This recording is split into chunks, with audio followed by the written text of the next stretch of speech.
Oke, nah tujuan webinar kita pada siang hari ini, nah apa aja sih Bapak Ibu Guru tujuan webinar kita pada siang hari ini? Nah yang pertama nih Bapak Ibu Guru, Bapak Ibu Guru dapat memahami pentingnya RPP dalam pembelajaran, lalu menyebutkan komponen-komponen dari RPP satu lembar, serta memahami cara merancang RPP yang kreatif, lalu menggunakan Google Docs sebagai sarana untuk mengembangkan tujuan pembelajaran. Nah, pada webinar sebelumnya kita sudah belajar nih Bapak Ibu Guru tentang penggunaan Google Docs. Nah, pada webinar kita siang hari ini Bapak Ibu Guru dapat menggunakan Google Docs untuk mengembangkan tujuan RPP sendiri seperti itu, tujuan pembelajaran. Oke, kita lanjut nih. Bapak Diki, boleh? Nah, agenda kita nih Bapak Ibu Guru. Pastinya setiap webinar kita punya agenda ya Bapak Ibu Guru. Nah, agenda kita yang pada siang hari ini ada 3 nih Bapak Ibu Guru. Yang pertama yaitu memahami pentingnya RPP, lalu membuat RPP kreatif, serta yang ketiga kita ada tugas simulasi dan juga diskusi. Jadi tidak hanya kita memberikan materi, nanti kita juga ada simulasi dan juga diskusi nih Bapak Ibu Guru. Nah, apakah Bapak Ibu Guru sudah siap untuk webinar kita pada siang hari ini? Boleh nih Bapak Ibu Guru tulis di kolom chat ataupun mau ngasih reaction, boleh banget nih. Oke, dari Ibu Rini sudah siap nih, dari Ibu Rini dari SDC. Boleh nih Bapak Ibu Guru dari SDA, apakah sudah siap? Ada Ibu Bernadette juga dari SDC sudah siap nih. Oke, kita lanjut berarti ya Bapak Ibu Guru karena sudah siap semua nih. Nah, sebelum kita ke materi nih Bapak Ibu Guru, pertama-tama nih ada beberapa yang ingin saya tanyakan nih Bapak Ibu Guru. Nah, yang pertama, apa hal yang pertama kali Bapak Ibu Guru pikirkan ketika mendengar kata RPP kreatif? Lalu, menurut Bapak Ibu Guru, apa hal yang menjadi ciri atau pembeda antara RPP kreatif dibandingkan RPP biasa? Boleh nih Bapak Ibu Guru tulis di kolom chat ataupun mau raise hand, boleh dipersilahkan. Kita tunggu ya Bapak Ibu Guru.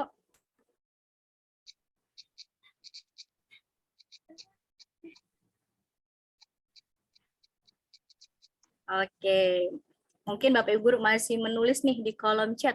Mungkin RPP kreatif ini apa ya Ibu? Gitu. RPP kreatif ini seperti apa? Atau mungkin ada yang sudah pernah mendengar tentang RPP kreatif nih Bapak Ibu Guru.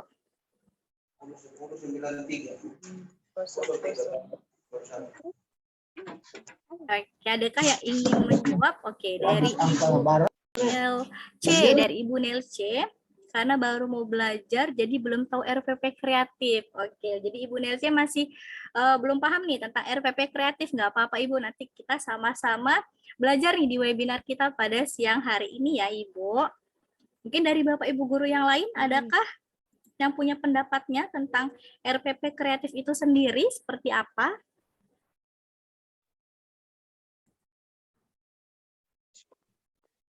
Oke, dari Bapak Alfian, silakan Bapak, boleh langsung dibuka mic-nya Pak. Sudah raise hand nih dari Bapak Alfian. Boleh silakan Bapak pendapatnya.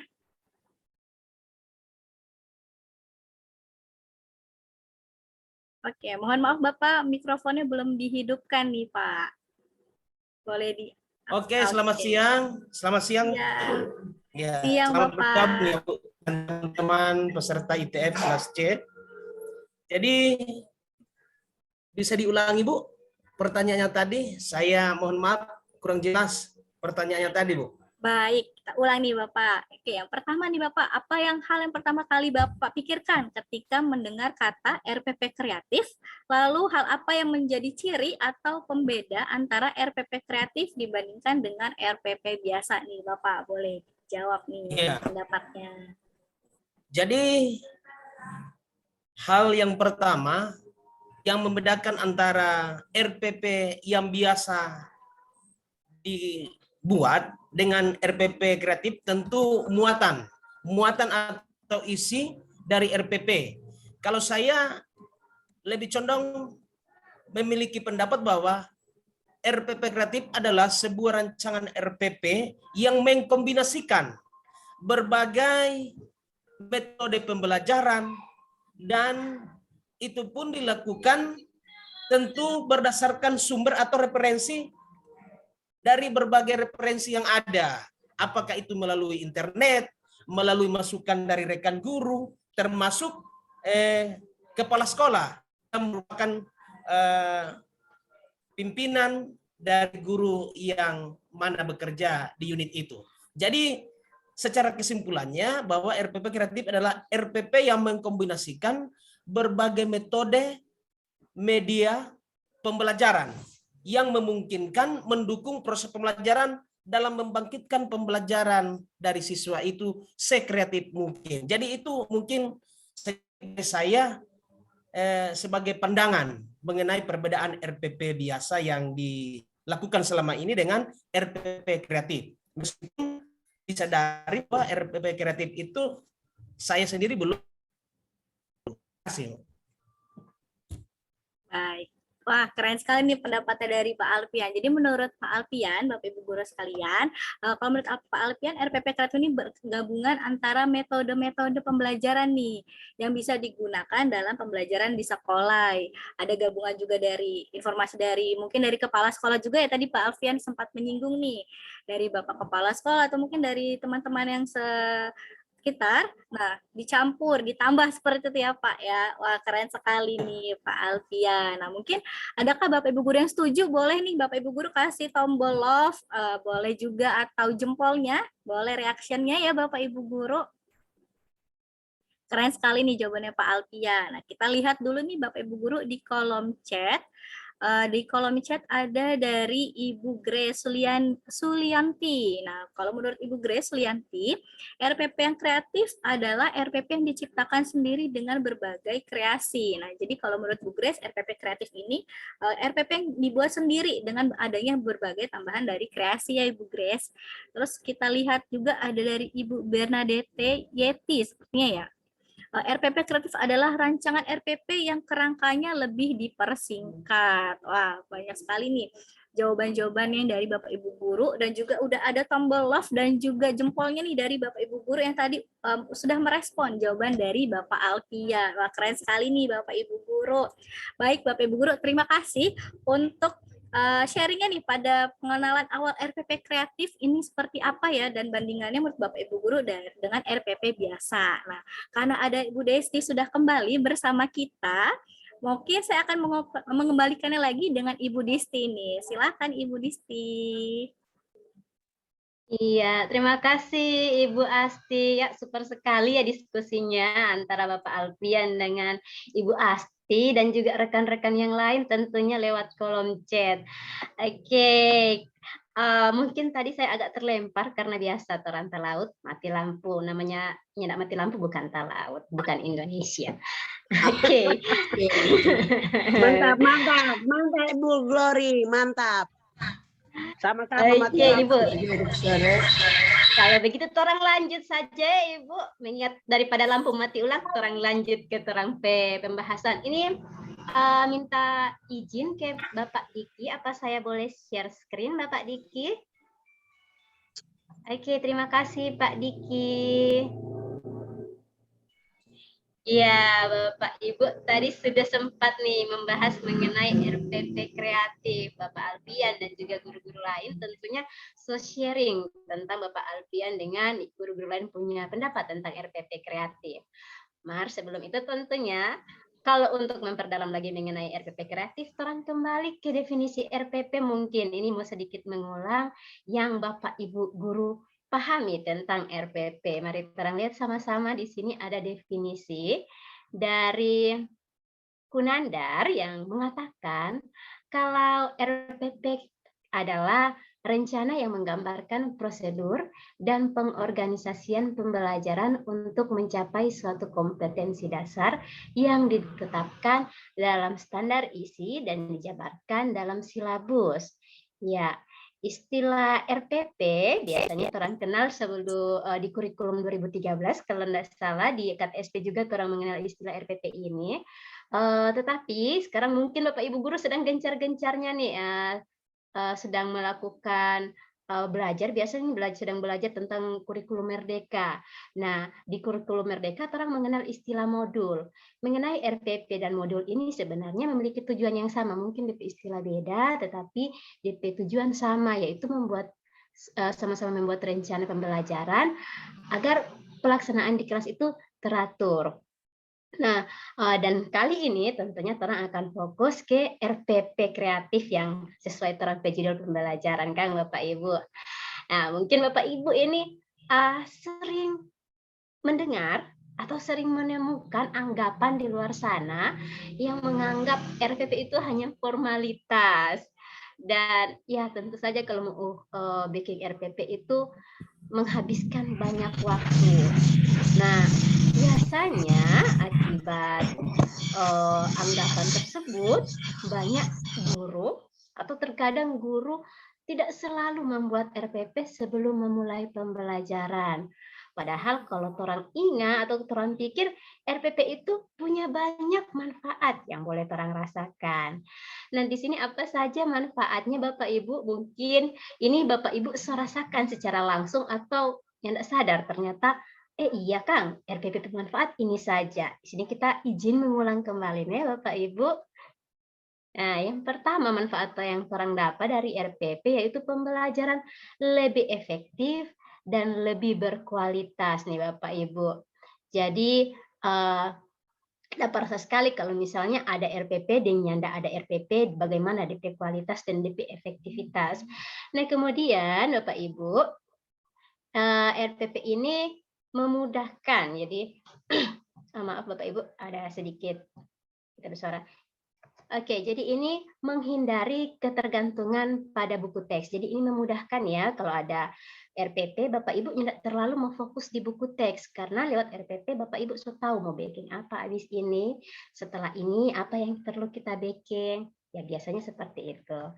Nah, kemudian RPP ini memudahkan pengukuran tujuan pembelajaran karena di RPP terus susah dia kira-kira dengan tujuan seperti ini, orang mau ukur DP kira-kira tercapai atau tidak, orang mau ukur dengan cara seperti apa. Biasanya orang taruh di RPP. Kemudian yang keempat, mengarsipkan berbagai strategi pembelajaran. Karena orang tulis di RPP, jadi orang strategi-strategi untuk setiap pembelajaran itu terarsipkan pastinya. Kemudian berikut, menjadi bahan pelatihan bagi guru baru atau guru pengganti. Nah, karena tadi ya, terang searsipkan, jadi ketika ada Bapak Ibu guru yang baru atau yang menggantikan terang mengajar, orang bisa melihat dari terang arsip itu. Dan kemudian meningkatkan kepercayaan diri. Ya, bayangkan kalau orang pergi ke suatu tempat dengan bahasa dia atau dengan bahasa dia biasanya pasti akan lebih percaya diri kalau sebahasa dia. Begitu juga dengan RPP. Kalau terus sedikit RPP pasti orang merasa lebih siap dan lebih percaya diri tentunya. Yang berikutnya Bapak Ibu, menjadi bahan penilaian kinerja guru. Kalau untuk bagian ini sepertinya Bapak Ibu sudah sangat paham nih. Di awal-awal semester biasanya ada penilaian atau di akhir semester ada penilaian dari dinas dan pastinya perlu RPP. Biasanya Bapak Ibu menyusun RPP kalau ada penilaian nih. Bapak Ibu yang sudah merasakan secara langsung. Nah, ini dia Bapak Ibu manfaat yang boleh orang rasakan dari RPP. Nah, sekarang kalau misalnya orang membahas mengenai RPP secara umum, sekarang bagaimana dengan RPP kreatif, Bapak Ibu? Oke, mari Bapak Ibu orang lihat sama-sama. Jadi, RPP kreatif itu adalah RPP yang digunakan untuk merancang pembelajaran saintifik. Jadi dibuat untuk mengembangkan 4C of 21 century skills. Jadi di abad 21 ini, setiap orang wajib ada 4 skill ini. Itu kenapa di kurikulum 2013 ada biasanya ditekankan ke 4 skills yang ada. Apa saja Bapak Ibu? Jadi yang pertama, kalau di RPP kreatif ini, orang mengembangkan critical thinking, di mana anak bisa memahami permasalahan yang kompleks ya. Dia siapa ini begini, siapa itu begitu, apa di masalah intinya. Kemudian yang kedua, creativity. Jadi mengembangkan gagasan baru, oke? Apa yang bisa dilakukan? Inovasi-inovasi apa yang bisa dilakukan untuk menyelesaikan masalah? Bisa seperti itu ya Bapak Ibu. Kemudian yang ketiga, dalam RPP kreatif, orang mengembangkan communication, skill komunikasinya dia. Jadi dia yang tidak cuma tahu, yang tidak cuma mengembangkan, tapi dia bisa mentransfer DP informasi ke orang lain. Kemudian yang keempat, collaboration. Jadi mereka bisa bersinergi dengan pihak lain, melakukan kolaborasi seperti yang dilakukan oleh Bapak Ibu di minggu lalu ya, dengan membuat Google Docs bersama-sama. Jadi melakukan kolaborasi. Ini dia bagaimana kita menggunakan RPP kreatif ini untuk pembelajaran saintifik supaya ini dia mengembangkan 4 skills ini. Nah, selanjutnya Bapak Ibu, mari kita akan kembali melihat yang namanya taksonomi Bloom nih Bapak Ibu. Bapak Ibu mungkin tidak asing dengan istilah taksonomi Bloom. Biasanya di dunia pendidikan orang sering membahas mengenai taksonomi Bloom ya. Jadi kita sedikit mengulang Bapak Ibu. Taksonomi Bloom adalah struktur hierarki yang mengidentifikasi keterampilan berpikir, mulai dari jenjang yang rendah hingga jenjang yang tinggi. Jadi ada hierarki di sana. Tingkatan dalam pengetahuan ini digambarkan dalam bentuk piramida, di mana tingkat dasar digambarkan secara lebih luas dari tingkat di atasnya. Nah, dalam taksonomi Bloom biasanya ada tingkatan ya Bapak Ibu, tingkatan yang menunjukkan kalau semakin tinggi maka semakin sempit, tapi biasanya semakin sulit ya. Tapi tidak ya, mungkin semoga tidak ya untuk Bapak Ibu dan untuk siswa-siswa kita. Nah, untuk lebih jelasnya ya Bapak Ibu, mari kita lihat di bagian berikutnya Bapak Ibu. Oke, ini dia yang mungkin Bapak Ibu sering melihat. Ini adalah taksonomi Bloom, yang mana tingkat paling bawah ya, tingkat paling dasar ada mengingat, sampai tingkat yang paling atas, yang paling sempit yaitu mencipta. Nah, terang mulia, apa yang membedakan ini RPP kreatif dengan RPP yang biasa atau RPP umum ya Bapak Ibu? Di sini akan terang lihat. Biasanya RPP umum itu hanya fokus kepada 3 tingkatan, yaitu mulai dari mengingat, memahami, hingga menerapkan. Jadi cuma stop sampai di menerapkan. Nah, apa yang dilakukan oleh RPP kreatif, Bapak Ibu? Kita lihat di sini. Nah, RPP kreatif itu yang tidak cuma sampai di menerapkan, tetapi sampai di mencipta. Jadi terang fokus mengembangkan kemampuan anak-anak itu sampai di menganalisis, mengevaluasi, sampai menciptakan sesuatu. Oke, Bapak Ibu. Sampai di sini, apakah ada pertanyaan mengenai RPP kreatif ini, Bapak Ibu? Perbedaan antara RPP kreatif dan RPP biasa. Apakah ada pertanyaan, Bapak Ibu? Kalau ada pertanyaan boleh raise hand atau tulis di kolom chat. Ada, oke. Silahkan Bapak. Iya, terima kasih kesempatan kembali. Iya, sebagaimana yang saya ikuti dari penjelasan dari Ibu Desti Gloria, bahwa perbedaan antara RPP pada umumnya dan RPP kreatif itu terlihat pada penggunaan dalam taksonomi Bloom. Kalau RPP pada umumnya hanya mentok atau pada menerapkan. Sedangkan untuk RPP kreatif sampai pada tingkatan yang paling tinggi mencipta. Yang menjadi pertanyaan di sini adalah, kalaupun itu dilakukan, berarti RPP kreatif ini lebih condong kepada muatan pelajaran tertentu saja apabila kita menggunakan kurikulum ke-13. Ini hanya pemahaman saya saja. Saya mungkin masih perlu diperjelas. Tapi pertanyaan saya di sini adalah, penggunaan RPP kreatif apakah hanya untuk mata pelajaran seperti IPA, berarti tidak untuk mata pelajaran yang lain. Karena kalau kita lihat pada hierarkinya, mencipta itu kan semua mata pelajaran bisa menghasilkan sesuatu yang dikatakan mencipta. Saya lebih condong kalau mencipta itu adalah pada mata pelajaran tertentu seperti IPA, karena bisa menciptakan contohnya kincir angin, menciptakan hasil karya siswa seperti membuat rangkaian listrik paralel dengan menggunakan alat seadanya, atau bekas seperti senter yang rusak, bolham-bolham yang terbiarkan oleh orang tua. Jadi itu mungkin pemikiran saya terbawa sampai ke situ, Ibu Desti. Jadi menurut saya, pertanyaan saya, apakah RPP kreatif ini berlaku untuk semua mata pelajaran apabila nantinya oleh pemerintah diterapkan lagi untuk kurikulum merdeka, kan dipilah-pilahkan lagi per mata pelajaran. Jadi apakah manfaatnya sama untuk penggunaan RPP kreatif ini untuk semua mata pelajaran atau hanya mata pelajaran tertentu saja? Jadi mungkin itu yang dapat saya pertanyakan, Ibu. Terima kasih atas kesempatan.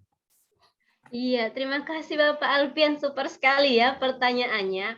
Wah, menurut Bapak Ibu nih, saya sedikit menyimpulkan dari pertanyaan Bapak Alfian. Kalau yang mana RPP, apakah RPP kreatif hanya bisa digunakan untuk mata pelajaran tertentu seperti IPA, karena di sini ya ada proses mencipta. Nah, Ya. bagaimana dengan Bapak Ibu? Oh iya Bapak ya, terima kasih. Bagaimana menurut Bapak Ibu guru yang lain nih? Apakah ada yang mau menjawab, membantu saya menjawab sebelum saya menjawab tentunya ya? Apa ada yang mau berpendapat? Iya, di sini ada Bapak Adi. Halo Pak Adi.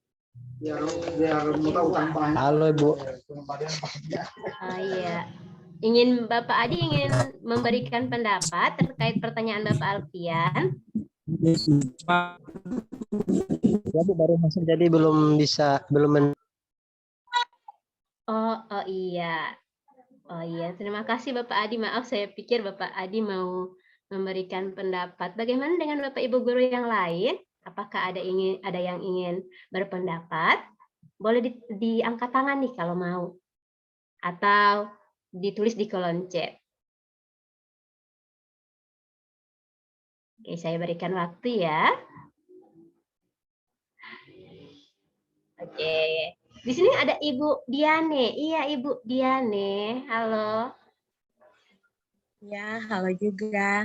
Ya, Ibu Desti Glory, saya mau menanggapi sedikit dengan apa yang ditanyakan oleh Bapak tadi mengenai tentang hal mencipta ya, Bapak. Nah, mencipta ini merupakan kata kerja operasional dalam kognitif, dalam ranah kognitif ya, dalam taksonomi Bloom. Nah, dalam C6 ini, dalam kata kerja operasional, mencipta ini ada banyak. Ada dia membuat, menyimpulkan, jadi tergantung indikator apa yang akan kita pakai menggunakan kata kerja operasional ini. Jadi untuk pertanyaan penggunaan pada mata pelajaran, hanya pada mata pelajaran IPA, saya kira tidak, Bapak. Bisa saja digunakan pada mata pelajaran apa saja yang bisa menggunakan kata kerja operasional. Ya, kira-kira seperti itu. Bagaimana? Iya, terima kasih Ibu Diane. Iya. Ini selain Ibu Diane, saya lihat di kolom chat ada pendapat dari rekan guru lain ya Bapak. Dari Ibu Bernadette. RPP kreatif digunakan untuk semua mata pelajaran sama dengan RPP umum. Ya, di sini saya akan coba menjawab, Bapak semoga bisa membantu. Jadi untuk RPP kreatif itu sama dengan apa yang disampaikan oleh Ibu Diane ya. Kita berbicara tentang mencipta. Jadi mencipta kita boleh dengan menyimpulkan, dengan anak boleh menyimpulkan, atau ketika anak punya gagasan tersendiri, misalnya untuk pelajaran RPPKN ya, paling sulit kalau misalnya anak disuruh menciptakan sesuatu. Nah, dalam mata pelajaran PKN, proses mencipta ini kita bisa mengambil dari misalnya anak bisa menyimpulkan nih, oh ternyata sifat tenggang rasa ini bisa ditunjukkan dengan cara apa saja. Jadi anak menciptakan bayangannya dalam pikirannya misalnya dengan menghargai orang lain. Jadi bukan hanya untuk mata pelajaran seperti IPA dan lain sebagainya, tetapi bisa melalui gagasan-gagasan yang diciptakan oleh anak tentunya. Nah, ini mungkin menjadi tantangan ya buat Bapak Ibu guru, kira-kira untuk mata pelajaran tertentu proses mencipta ini bisa kita arahkan ke arah mana nih?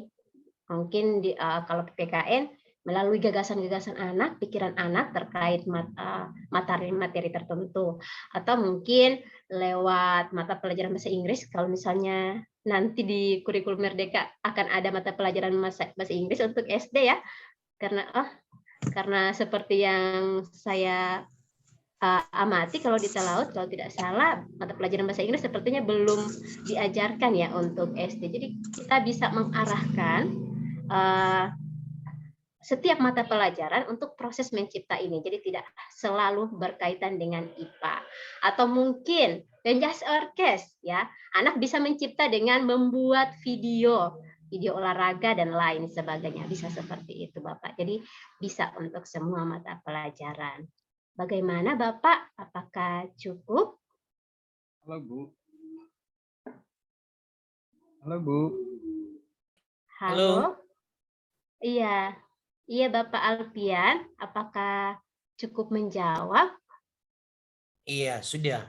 Jadi pada intinya sebagaimana disampaikan oleh Ibu Arendeng tadi kan, Ibu Diane, bahwa mencipta itu adalah bagian dari kata operasional yang di dalamnya ada menyimpulkan yang sebagaimana sudah dijelaskan oleh Ibu Desti Gloria. Jadi kalaupun demikian, ini saya juga mencoba mengingat-ingat tentang KKO, kata kerja operasional dalam taksonomi Bloom. Di sebagaimana Ibu Gloria sampaikan bahwa itu memang sudah kami dapat di masa-masa kuliah. Ini hanya mereview kembali. Jadi dari pendapat atau jawaban yang diberikan oleh Ibu Diane tadi itu telah mengingatkan kami kembali kepada apa yang kami dapatkan semasa kuliah, dan itu memang betul. Mungkin saat ini saya sedikit ya. Jadi ini sudah di-refresh kembali untuk mengingat apa yang semestinya sudah didapat tapi tidak selalu digunakan. Jadi ini kekurangan dari saya. Jadi terima kasih penjelasan yang baik, luar biasa dari Ibu Diane sama Ibu Kawan, Desi. so boleh. Terima kasih. Ya, terima kasih Bapak Alfian. Ya, halo Bapak Erit dan Bapak Akson sudah bergabung bersama-sama dengan kami. Semoga tidak terlewat ya absensi ya. Teman-teman tim ITF. Ya, saya membacakan lagi pendapat dari Ibu Melati. Saya membacakan dulu, ini dari pendapat dari Ibu Melati untuk menutup sesi ini. Mungkin Bapak Ibu guru yang lain, yang kalau masih ada pertanyaan, boleh tulis di kolom chat. Nanti di akhir sesi, nanti Terang akan usaha menjawab. Nah ini ada untuk menutup bagian ini saya membacakan pendapat dari Ibu Melati. Menurut saya, RPP kreatif bisa digunakan di semua pelajaran sesuai kreativitas guru, sesuai karakteristik materi, metode pembelajaran, dan sesuai kebutuhan belajar siswa.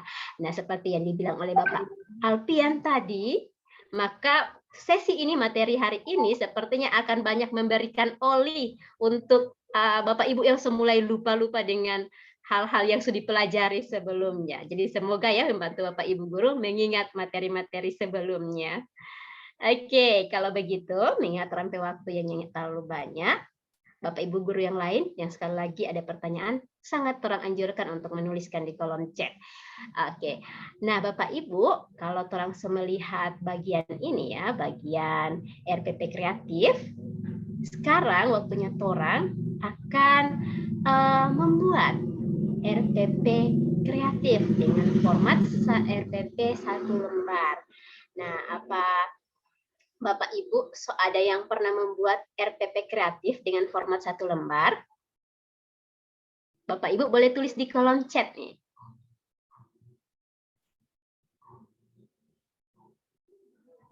Apakah sudah pernah atau belum pernah?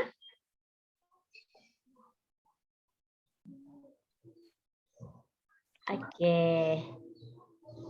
Bagaimana Bapak Ibu guru yang lain? Oke, di sini ada Ibu Bernadette, belum pernah. Ibu Meiti juga belum pernah. Oke, kalau begitu Bapak Ibu, semoga sesi ini bisa membantu Bapak Ibu sedikit memahami dan juga boleh lihat bagaimana ketika orang membuat RPP kreatif, khususnya dalam format 1 lembar ini yang orang bicarakan. Oke, kalau begitu mari kita lihat Bapak Ibu. Saya lihat banyak yang menjawab belum ya. Oke. Nah, ketika membuat RPP kreatif dengan format 1 lembar tadi, ada 3 prinsip yang perlu orang perhatikan Bapak Ibu. Yang pertama, efisien. Jadi orang harus memastikan kalau orang PRPP itu efisien. Yang kedua harus efektif ya, harus bisa efektif untuk anak-anak kita tentunya ya. Dan yang ketiga pastinya harus berorientasi kepada peserta didik. Jadi anak-anak yang orang jadikan sebagai subjek ya, anak bukan lagi objek ya. Mari Bapak Ibu, sekarang selain 3 prinsip yang harus orang perhatikan ketika membuat RPP 1 lembar ini, ada hal lain yang perlu orang perhatikan ketika membuat RPP 1 lembar, yaitu komponen. Jadi ada 3 komponen dalam membuat RPP 1 lembar.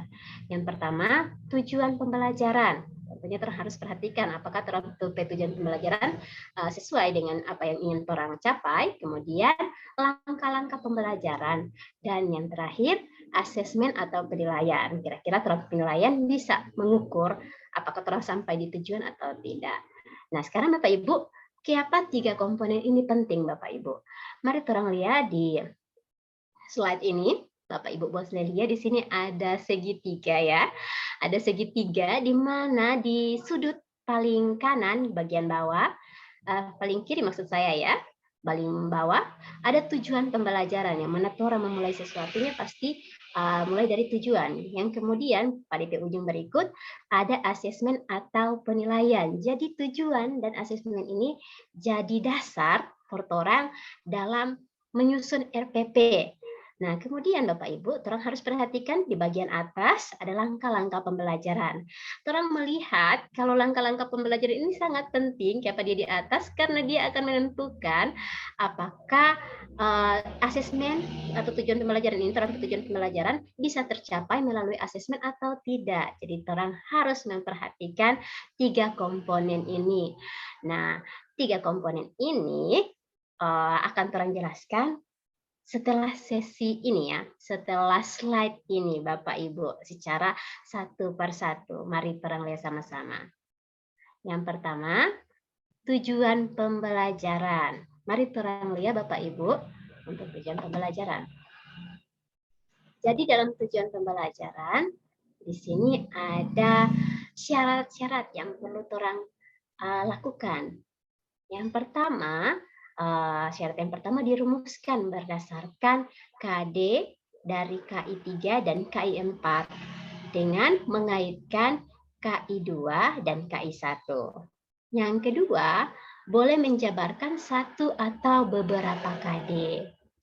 Yang ketiga tadi, menggunakan kata kerja operasional yang sempat dibahas oleh Ibu Diane dan Bapak Alpian. Ya, betul sekali ya. Perhatikan kata kerja operasional. Kemudian berikutnya menggambarkan proses yang dijalani dari hasil belajar yang dicapai peserta didik secara kolektif. Yang berikut menggambarkan karakter atau sikap yang ditanamkan ke peserta didik. Berikut mencakup 4 aspek ABCD, yaitu audience, behavior, condition, and degree. Nah, membahas mengenai 4 aspek ABCD ini akan lebih jelas kalau kamu perhatikan di slide berikutnya Bapak Ibu. Nah, ketika orang mau bikin tujuan pembelajaran tadi ya, ada 4 aspek yang perlu orang perhatikan tadi, ABCD, audience, behavior, condition, and degree. Jadi pertama tentunya orang harus memperhatikan audiens. Siapa terhadap audiens? Apakah siswa atau nanti mungkin Bapak Ibu guru ingin mengadakan pelatihan dengan rekan-rekan di sekolah? Jadi boleh lihat siapa DP audiens. Kemudian behavior. Jadi sikap atau perilaku apa yang akan Bapak Ibu nilai dari anak-anak ini. Kemudian condition. Jadi dalam kondisi seperti apa pembelajaran tersebut dilakukan. Dan kemudian degree atau DP Bahasa Indonesia ukuran. Jadi sejauh apa atau sebaik apa behavior atau sikap seorang siswa itu perlu dilakukan. Jadi orang harus memperhatikan 4 aspek ABCD ini. Iya, terima kasih Ibu Bernadette. Saya akan sedikit memperlambat ya Bapak Ibu, semoga mungkin saya terlalu cepat ya Bapak Ibu. Jadi untuk metode ABCD ini, sekali lagi saya ingatkan, kita harus memperhatikan audiens, yang mana kalau di kelas adalah siswa, behavior, sikap atau perilaku apa yang ingin kita lihat dari siswa, apakah dia mengingat, mencipta, dan lain sebagainya. Kemudian, condition, ya, kondisinya seperti apa. Kemudian degree, ukurannya yang ingin Bapak Ibu lihat itu apakah dari 1 sampai 10 dan lain sebagainya. Boleh Bapak Ibu ukur sesuai dengan karakteristik Bapak Ibu dalam mengajar atau sesuai dengan tujuan pembelajaran yang Bapak Ibu kira-kira ingin capai seperti apa. Nah mungkin kalau menjelaskan seperti ini masih belum terlalu jelas, karena itu orang sedikit maju ke slide berikutnya, Bapak Ibu. Ya, tadi sempat ya Bapak Ibu membahas mengenai tata kerja operasional ya yang disampaikan oleh Bapak Adrian, kalau saya tidak salah, saya takut salah. Bapak Alpian maksud saya, dan Ibu Diane sempat membahas juga ini. Nah, tadi sempat kita menyebutkan kata kerja operasional. Nah, Bapak Ibu, kata kerja operasional ini yang seperti apa nih? Kita lihat ya dalam taksonomi Bloom. Kira-kira kata kerja operasional apa saja yang kita bisa gunakan sesuai dengan taksonomi Bloom. Nah, di bagian mengingat, kita bisa lihat di sini ada mengidentifikasi, mengingat, mengenali, dan lain sebagainya. Kemudian memahami, ada kata kerja operasional bisa merangkum, membandingkan, dan lain sebagainya. Begitu juga dengan menerapkan, orang bisa menafsirkan, menggunakan kata menafsirkan, menggunakan, memecahkan, dan lain sebagainya. Kemudian ketika kita ingin mengukur analisis siswa, bagaimana kita bisa menggunakan kata kerja operasional, membandingkan, menyederhanakan, dan lain sebagainya. Mengevaluasi juga begitu Bapak Ibu, kita bisa menggunakan kata kerja memilih, menilai, mendukung, dan lain sebagainya. Demikian juga mencipta, kita bisa dengan membuat, memperbaiki, mengkombinasikan. Nah tentu saja kalau Bapak Ibu lihat di sini, kata kerja operasional ini hanya sedikit, tapi masih ada kata kerja operasional lain yang bisa Bapak Ibu temukan. Ya, kalau Bapak Ibu mau, Bapak Ibu boleh mencari di internet atau di Google, googling kalau orang lain bilang. Nah, Bapak Ibu sampai di situ, orang akan melihat lagi berikutnya ya. Orang akan lihat supaya lebih jelas, lihat di contoh dari tujuan pembelajaran dengan metode ABCD ini. Nah, Bapak Ibu mungkin apakah nampak di layar Bapak Ibu untuk contoh tujuan pembelajaran dengan metode ABCD ini? Boleh kasih emot jempol supaya saya tahu nih kira-kira sudah sampai di Bapak Ibu contohnya. Oke, kalau begitu saya lanjut ya Bapak Ibu. Oke, mantap sekali ya. Di sini Bapak Ibu boleh lihat nih, ada contoh dari metode ABCD dalam tujuan pembelajaran ya. Jadi Bapak Ibu bisa lihat kalau yang mana audience diwakilkan dengan menggunakan warna ungu, kemudian behavior menggunakan warna biru, condition menggunakan warna kuning, dan degree menggunakan warna hijau. Nah, sekarang kita lihat contohnya di sini. Melalui pemberian studi kasus mengenai penggunaan uang dalam kehidupan sehari-hari, ya, conditionnya, siswa dapat mengurutkan nilai mata uang rupiah dari Rp100 hingga Rp100.000. Nah, di sini Bapak Ibu kelihatan ya Bapak Ibu yang mana kondisinya. Jadi melalui pemberian studi kasus. Kemudian siapa audiensnya, yaitu siswa ya. Kemudian behaviornya, sikapnya yang ingin dinilai. Jadi siswa diminta mengurutkan. Nah, degree-nya apa? Dari 100 hingga Rp100.000. Cukup jelas ya untuk contohnya ya. Oke. Nah, Bapak Ibu, sekarang kita orang lihat ke contoh berikut nih Bapak Ibu. Oke. Saya ingin memberikan kesempatan kepada Bapak Ibu nih, karena tadi kan ada pakai warna. Dan sekarang saya ingin memberikan kesempatan kepada Bapak Ibu untuk membaca contohnya dan kemudian menyimpulkan yang mana siapa audiensnya, behaviornya yang mana, kondisinya yang mana, degree-nya yang mana. Bapak Ibu boleh tulis di kolom chat nih dengan melihat contoh tujuan pembelajarannya. Saya bacakan untuk Bapak Ibu sekalian ya. Siswa dapat menganalisis faktor-faktor yang mempengaruhi proses metamorfosis dari kepompong hingga kupu-kupu melalui penayangan video ilmiah.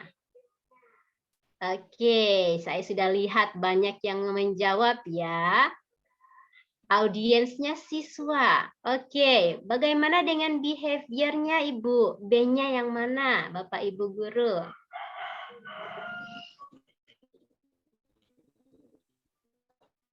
Boleh nih. Yang A yang mana, B yang mana, C yang mana, D yang mana? Boleh ditulis kalian Bapak Ibu guru.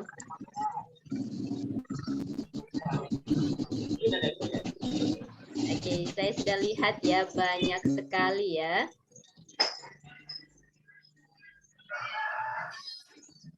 Oke, saya bacakan sekali lagi Bapak Ibu contohnya ya. Siswa dapat menganalisis faktor-faktor yang mempengaruhi proses metamorfosis dari kepompong hingga kupu-kupu melalui penayangan video ilmiah. A. Audience, B. Behavior atau sikap atau perilaku yang ingin dinilai, C. Kondisi, D. Degree atau ukuran. Oke, kira-kira yang mana ya Bapak Ibu? Oke, saya sudah melihat banyak jawaban. Mari kita lihat ya. Ya, Bapak. Bisa.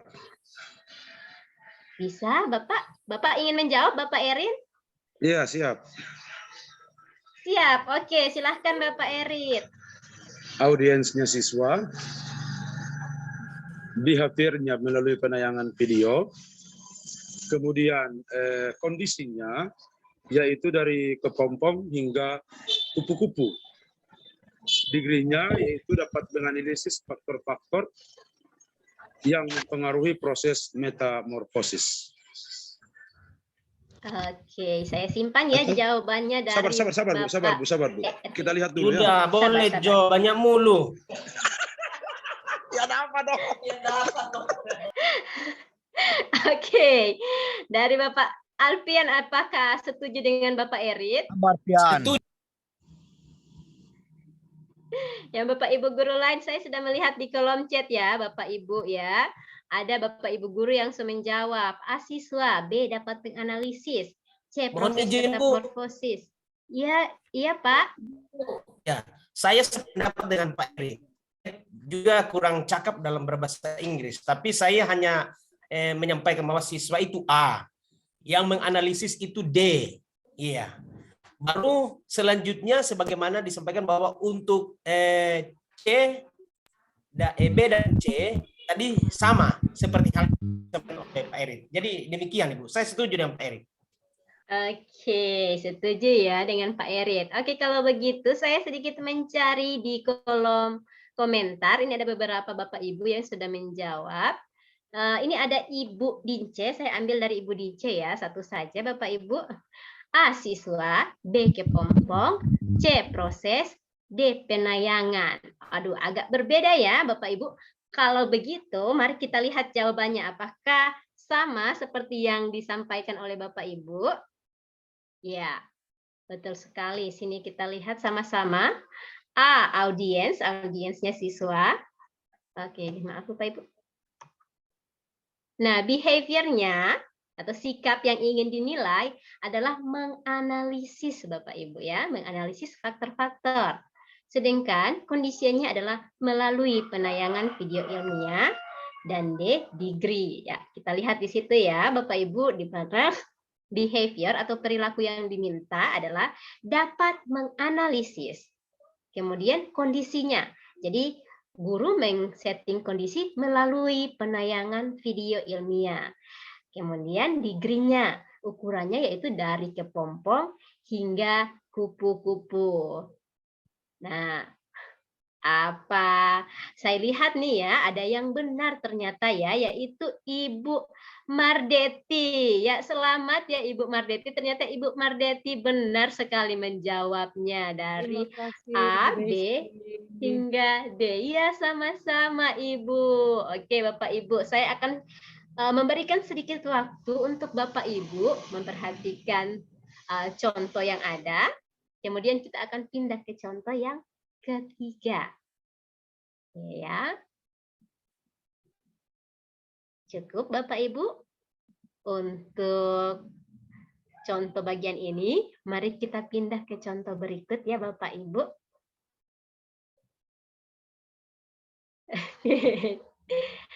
Oke, mari kita lihat nih Bapak Ibu. Contoh yang ketiga, sekarang kita akan tebak nih Bapak Ibu. Kira-kira yang mana ya? A-nya, B-nya yang mana, C-nya yang mana, dan D-nya yang mana. Oke, saya bacakan contohnya Bapak Ibu ya. Melalui pemberian tabel klasifikasi bilangan prima, siswa dapat mengklasifikasikan bilangan prima. Ya, oke, saya harap jawabannya bukan cuma A siswa, tetapi bisa sampai dengan D nih, atau sampai dengan C juga atau B juga tidak apa-apa Bapak Ibu. Kalau A, sepertinya jawaban kita semua sama ya. Ayo Bapak Ibu, saya berikan waktunya. Oh iya, untuk Ibu Mardeti di sini kata Bapak Alpian, silahkan terima hadiah, tapi jangan lupa dipotong pajak. Mungkin Bapak Alpian sudah menyediakan hadiah nih. Oke, Bapak Ibu, silahkan menuliskan di kolom chat nih Bapak Ibu. Kira-kira yang mana ya? Kalau Bapak Ibu masih ragu, mungkin saya akan memberikan clue, ya, clue bahasa Indonesianya apa ya namanya? Ya, saya juga bingung ya. Memberikan clue yang mana apa saja ya jawabannya? A. Siswa, ya betul sekali. Kemudian B apa ya Bapak Ibu? Mari kita lihat sama-sama nih Bapak Ibu ya. Kalau sudah begitu. Ya, sini Bapak Ibu bisa lihat. Nah, ya, seperti yang Bapak Ibu tulis di kolom chat, A audience. Nah, mengklasifikasikan adalah behavior-nya yang ingin dilihat. Kondisinya melalui pemberian tabel klasifikasi bilangan prima.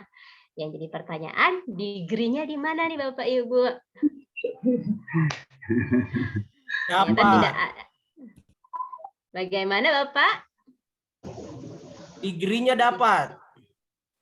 Iya, degree-nya di sini ternyata tidak ada Bapak. Nah, artinya ini contoh tujuan pembelajarannya ini nyandak lengkap. Jadi mungkin boleh nanti Bapak Ibu tambahkan degree-nya. Misalnya dari bilangan 1 sampai 100 atau dari bilangan 1 sampai 1000. Boleh Bapak Ibu mau bikin. Oke, apakah sampai di bagian contoh ini So cukup jelas Bapak Ibu? Semoga jelas ya. Atau masih ada pertanyaan mengenai tujuan? Ada Bu, berarti Iya. untuk contoh yang ini tidak termasuk tujuan pembelajaran Ibu, karena mengandung degree. Iya, ini termasuk, ya betul sekali Bapak. Ini sebenarnya tujuan pembelajaran tetapi belum lengkap dibandingkan tidak termasuk tujuan contohnya. Belum lengkap Bapak.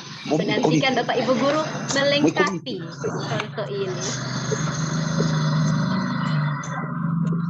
Ini hanya soal Jelas ya, menjebak, Bapak Ibu? Pak. Jadi jangan terbawa suasana. Oke, Bapak Ibu. Kalau begitu, apakah orang bisa lanjut ke bagian berikut, Bapak Ibu?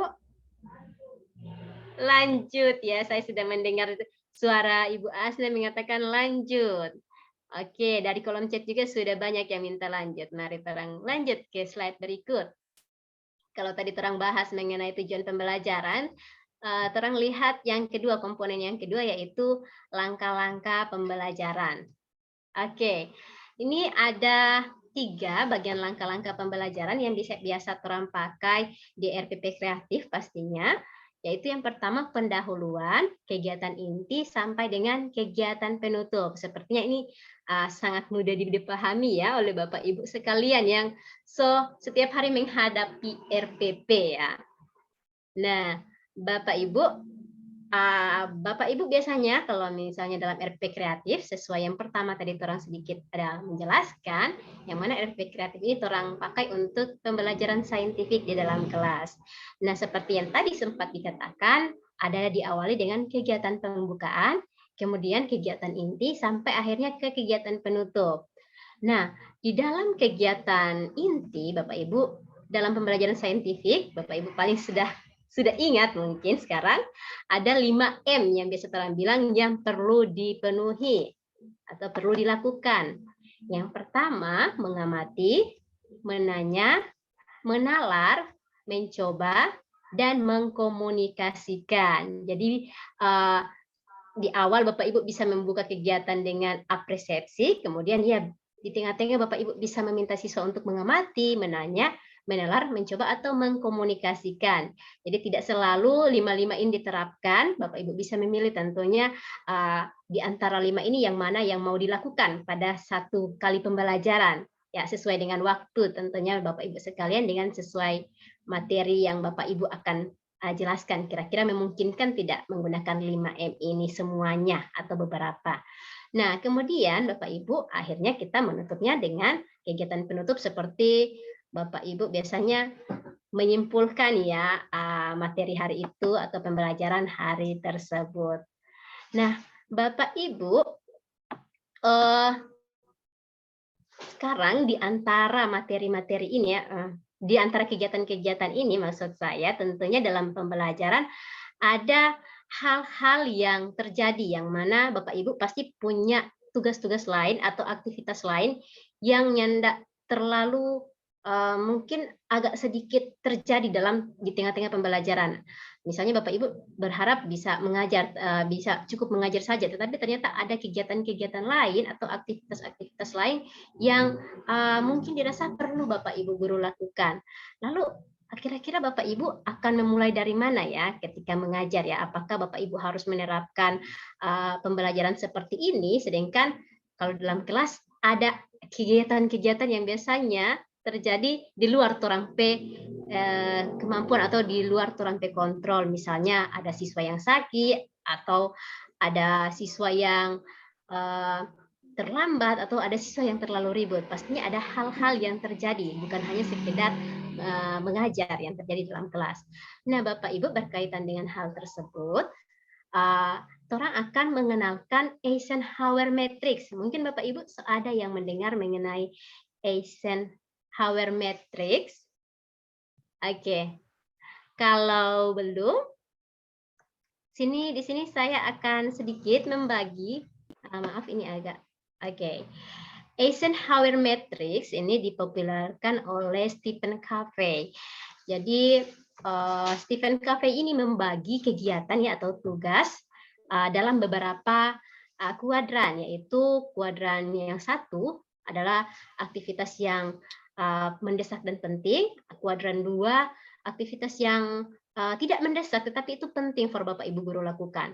Kemudian yang ketiga, kuadran 3 itu mendesak tetapi tidak penting. Dan yang keempat adalah yang tidak penting dan tidak mendesak. Nah, untuk 3-4 kuadran ini tentunya ada DP cara for bagaimana orang mau lakukan. Ya, kalau tugas itu mendesak penting, orang boleh lakukan segera. Tetapi kalau itu penting dan tidak mendesak, Bapak Ibu pasti mau bikin jadwal atau merencanakan tugas tersebut. Kemudian yang ketiga, mendesak tetapi tidak penting untuk harus selalu Bapak Ibu guru yang backing. Jadi Bapak Ibu guru bisa mendelegasikan. Dan yang keempat, tidak mendesak dan tidak penting, Bapak Ibu boleh mengeliminasi kegiatan-kegiatan tersebut, tugas-tugas tersebut, jika memang DP waktunya tidak ada. Nah, di sini apa yang dimaksud dengan aktivitas penting, Bapak Ibu? Aktivitas penting adalah aktivitas yang mendukung kita mencapai tujuan. Jadi kalau tujuan pembelajaran, kira-kira aktivitas apa ya yang mendukung orang untuk mencapai tujuan pembelajaran? Kemudian aktivitas mendesak, apa aktivitas mendesak? Jadi aktivitas yang harus segera diselesaikan. Jika tidak, maka ada konsekuensi yang langsung dirasakan. Nah, Bapak Ibu, untuk menerapkan Eisenhower Matrix ini, Bapak Ibu, sekarang kami membagikan sebuah contoh ya kepada Bapak Ibu. Di sini ada seorang guru matematika hendak mengajarkan materi pecahan ke para siswa. Saat ini beliau memasuki pertemuan kedua yang membahas pecahan. Nah, berkaitan dengan ini ya, karena Bapak ini guru, Bapak atau Ibu ini seorang guru, jadi ada hal-hal yang perlu dia lakukan di kelas terkait dengan tujuan pembelajarannya. Yang pertama, menjelaskan materi operasi pecahan. Kedua, memberikan latihan soal pecahan kepada siswa.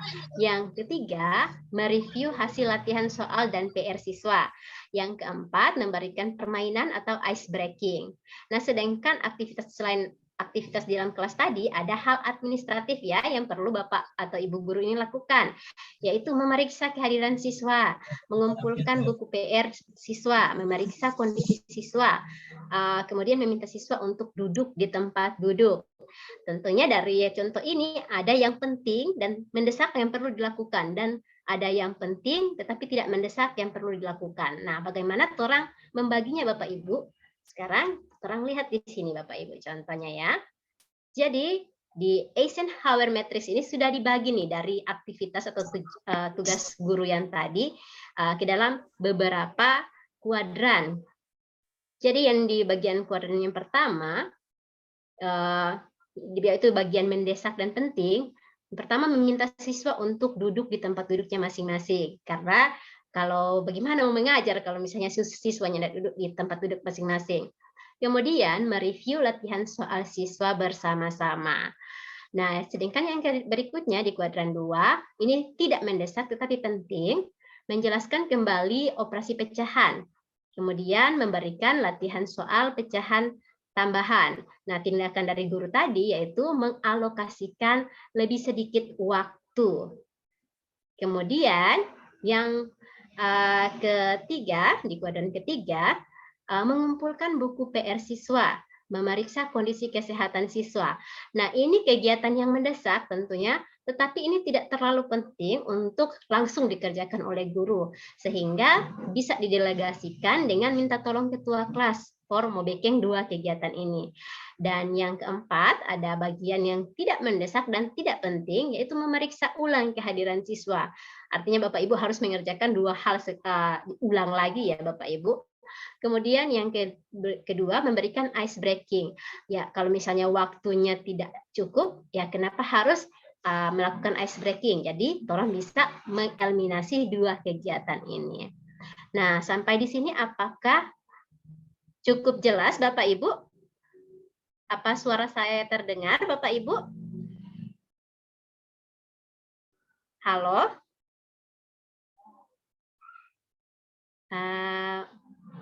Kak. Oke, cukup jelas ya. Terima kasih Bapak Ibu. Oke. Nah, sampai di sini cukup jelas ya Bapak Ibu. Jelas sekali ya untuk bagian ice breaking ini. Maksud saya untuk penerapan Eisenhower Matrix. Jadi Bapak Ibu bisa pakai nih Eisenhower Matrix ini untuk ngecek kira-kira Bapak Ibu perlu melakukan yang mana dulu kira-kira dalam menerapkan pembelajaran di kelas, menerapkan tujuan pembelajaran ya Bapak Ibu. Nah, kalau begitu mari orang lanjut ke bagian berikut yaitu asesmen Bapak Ibu guru. Nah, kalau tadi terang melakukan melihat bagaimana membuat tujuan pembelajaran, bagaimana kegiatan langkah-langkah pembelajaran maksud saya. Nah, sekarang orang masuk ke asesmen. Nah, dalam asesmen ini Bapak Ibu, maaf, oke. Dalam asesmen ini Bapak Ibu ada tips-tips nih untuk Bapak dan Ibu guru yang biasa berhadapan dengan RPP. Yang pertama, orang perlu menentukan tujuan penilaian terlebih dahulu. Baru tentukan metode penilaian yang sesuai. Kemudian, metode penilaian harus sesuai dengan tingkatan taksonomi Bloom dan perilaku yang menjadi tujuan pembelajaran. Jadi kembali lagi ya Bapak Ibu ke taksonomi Bloom. Kemudian, yang ketiga, pastikan penilaian dapat dikerjakan dengan kemampuan kognitif maupun tempat, waktu, dan peralatan yang dimiliki oleh siswa. Nah, seperti yang mungkin sekarang orang pesiswa di antara Bapak Ibu guru memang sekarang mengajar di SD. Jadi bayangkan saja kalau misalnya orang melakukan penilaian dengan menggunakan Google Form atau Google Dokumen. Tentu saja itu tidak sesuai ya dengan terampe karakteristik siswa, dengan peralatan yang ada di siswa pastinya. Nah, ini dia tips membuat asesmen Bapak Ibu guru. Nah, sampai di sini apakah cukup Bapak Ibu guru? Apakah ada yang ingin ditanyakan?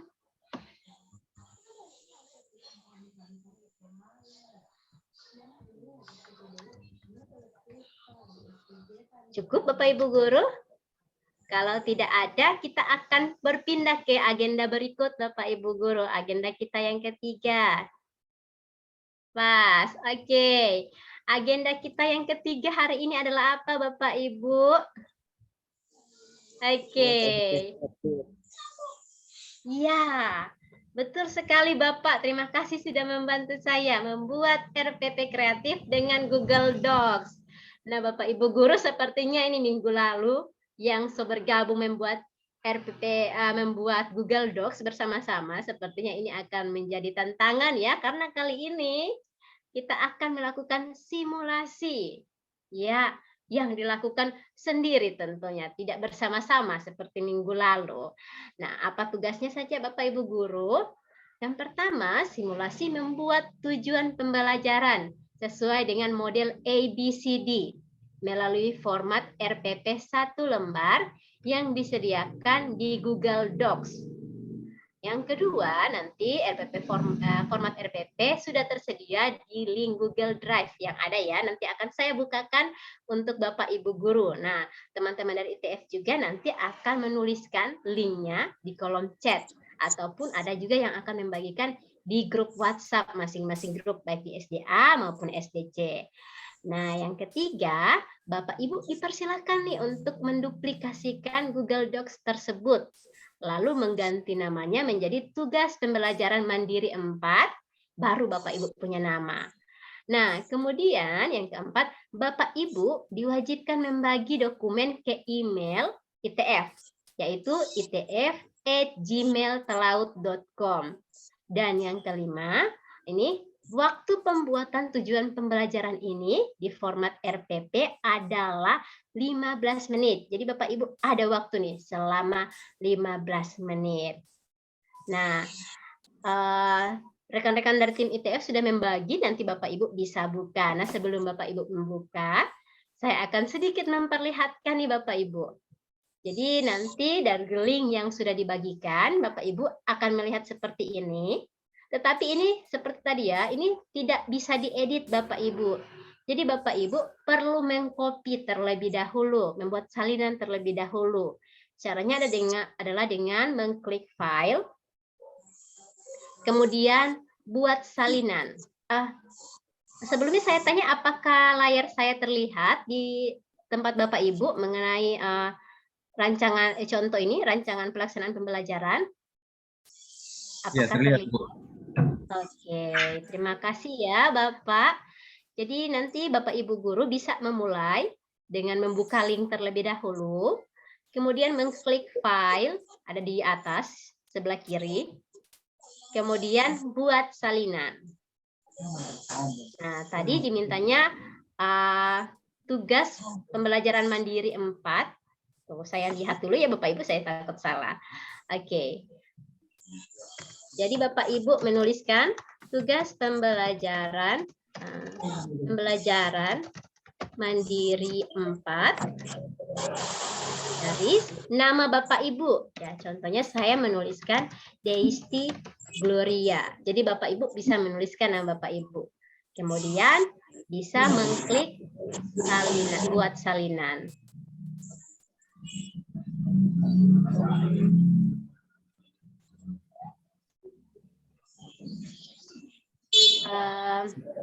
Oke, maaf Bapak Ibu, ini soalnya ada yang tertinggal. Tugas pembelajaran mandiri 4. Oke. Sepertinya laptop saya agak lemot, Bapak Ibu. Error itu. Iya, Bapak. Itu, Ibu. Oke. Ya, intinya Bapak Ibu nanti menuliskan tugas mandiri 4, pembelajaran mandiri 4. Kemudian setelah sudah, nanti dibagikan dengan ITF Telaut.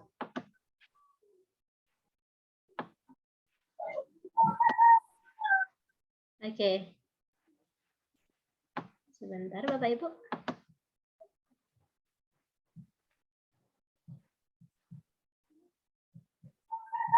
Artinya ada sedikit kendala teknis ya Bapak Ibu di sini. Ya, Bapak Ibu bisa membagikan ke tim ITF Telaut dengan mengklik bagikan di bagian kanan atas.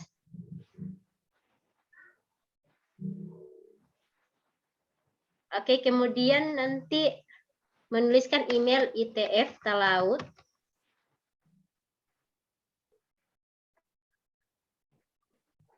Oke.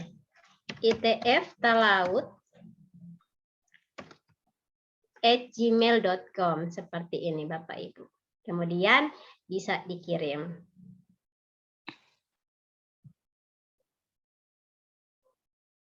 Nah, tentunya sebelum dikirim seperti tadi Bapak Ibu harap menuliskan tujuan pembelajarannya terlebih dahulu sesuai dengan format ABCD tadi. Mungkin di sini saya contohkan melalui diskusi. Misalnya melalui diskusi apa gitu, Bapak Ibu bisa siswa dapat menjelaskan kembali definisi tentang materi apa. Nah, seperti itu ya Bapak Ibu. Mungkin untuk lebih lanjut Bapak Ibu lebih berpengalaman, lebih banyak pengalaman di bagian RPP, bisa nih Bapak Ibu kembangkan sesuai format ABCD tadi. Nah, saya berikan waktu kepada Bapak Ibu sekalian, apakah untuk untuk penjelasan mengenai tugasnya apakah cukup jelas Bapak Ibu?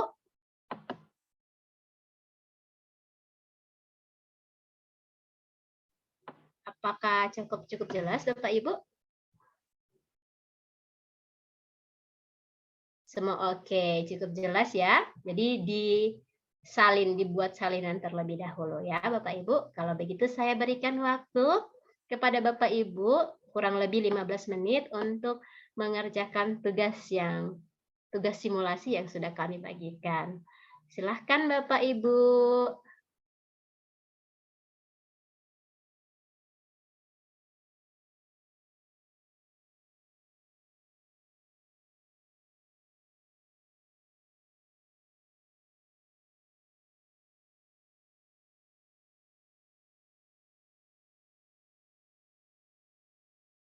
Oke, bagi Bapak Ibu guru yang tidak membawa laptop atau tidak ada laptop, boleh nih dikerjakan di aplikasi Google Docs yang mungkin minggu lalu Bapak Ibu so download. Boleh nih.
Ya, bagi Bapak Ibu yang tidak membawa laptop, Bapak Ibu bisa mengedit pakai aplikasi Google Docs lewat HP, Bapak Ibu. Karena mengingat minggu lalu, apalagi Bapak Ibu guru yang seikut minggu lalu, sempat mendownload aplikasi Google Docs di HP, boleh pakai itu Bapak Ibu. Atau Bapak Ibu juga boleh nih, kalau nggak bisa dua-duanya, misalnya karena jaringan atau ada sedikit kendala dalam Google Docs, Bapak Ibu boleh memakai kertas nih. Kertas dengan buku, boleh mau tulis ini contoh tujuan pembelajaran, nanti Bapak Ibu boleh mau foto, boleh mau kirim ke grup WA atau ke file masing-masing, atau nanti boleh orang Bapak Ibu membaca nanti pas sesi diskusi bersama ya. Jadi boleh gunakan peralatan seadanya Bapak Ibu sekalian.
Oke, Bapak Ibu, kita masih ada 5 menit lagi nih Bapak Ibu. Boleh dimanfaatkan sebaik-baiknya waktu yang ada ya. Semangat Bapak Ibu.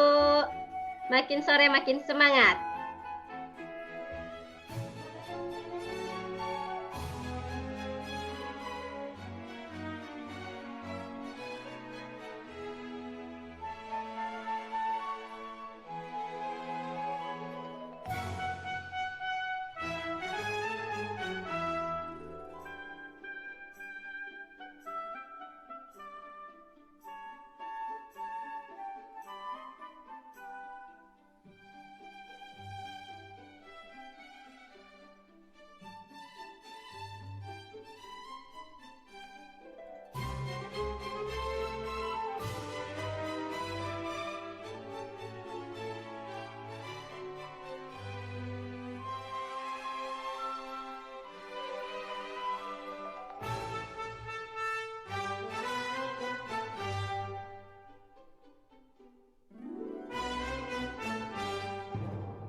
Ya, sisa 3 menit lagi Bapak Ibu.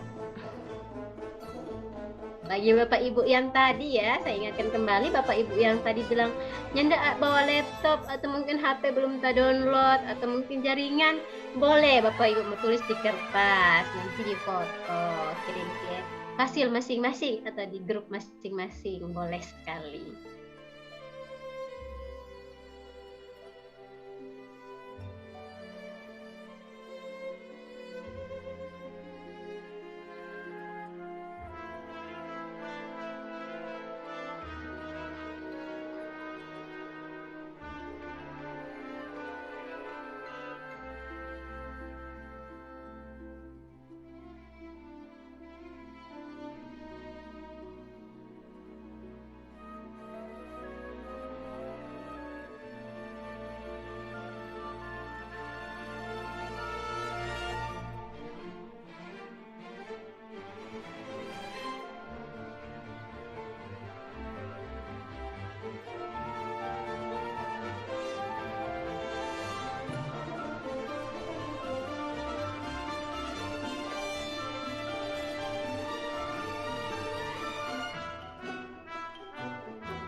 Ya, 1 menit lagi Bapak Ibu.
Iya. Saya apakah di antara Bapak Ibu sudah ada yang selesai? Apakah di antara Bapak Ibu guru sudah ada yang selesai mengerjakan simulasinya nih mengenai tujuan pembelajaran yang sesuai dengan model ABCD ini? Apakah sudah ada? Oh, belum. Ibu Erlina sedang membuat ya, sementara ya. Bagaimana dengan Bapak Ibu guru yang lain nih?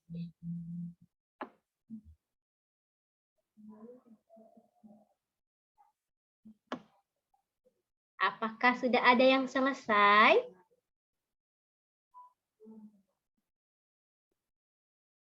Oke, Ibu harus Oke, masih berusaha, masih sementara ya. Oke, kalau begitu, apa saya bisa menambahkan 1 menit lagi, Bapak Ibu guru? Apakah 1 menit cukup?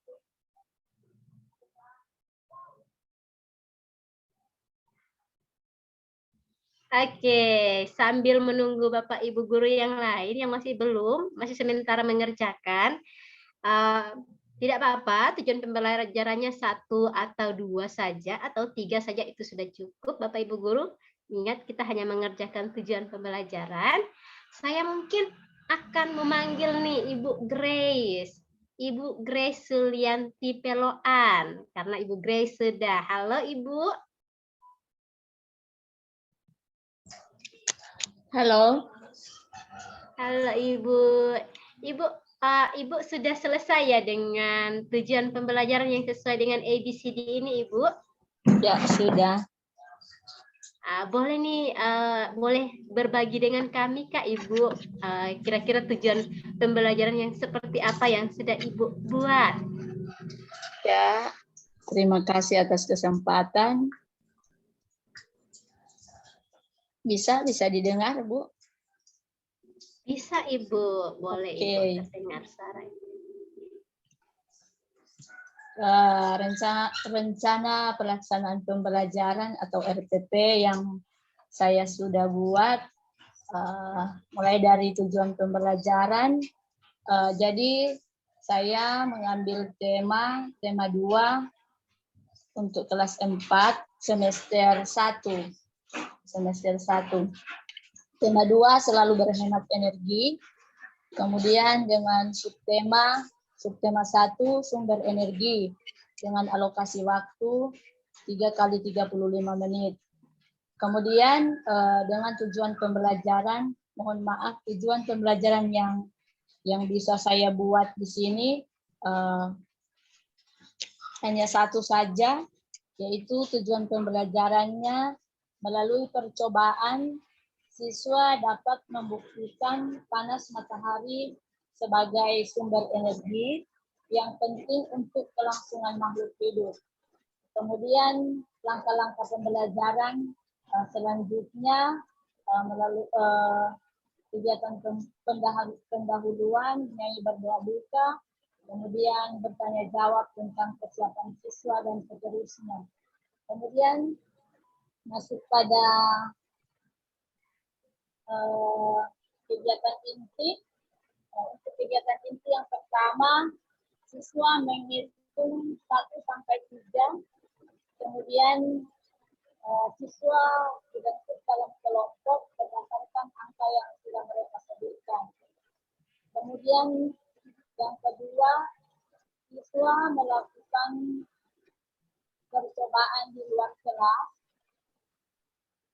dengan langkah-langkah sebagai berikut. Yaitu pertama, membasahi 2 nilai kaki tangan, 2 lembar tisu, dan 2 lembar kertas. Kemudian yang kedua, menjemur senilai kaki tangan, selembar tisu, dan selembar kertas di tempat panas, sedangkan sisanya diletakkan di tempat teduh. Kemudian langkah ketiga, mengamati dan menuliskan perubahan yang terjadi pada benda-benda tersebut. Setelah 15 menit, setelah 30 menit dan 60 menit pada tabel pengamatan yang sudah disiapkan. Kemudian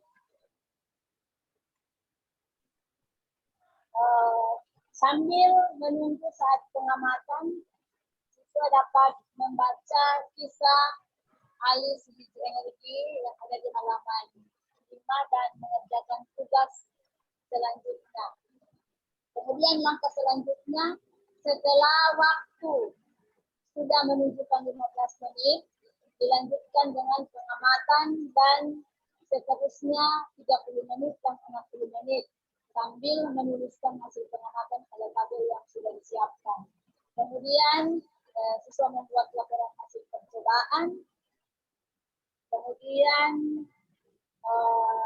mungkin itu saja yang bisa saya buat dalam waktu 15 menit itu. Terima kasih.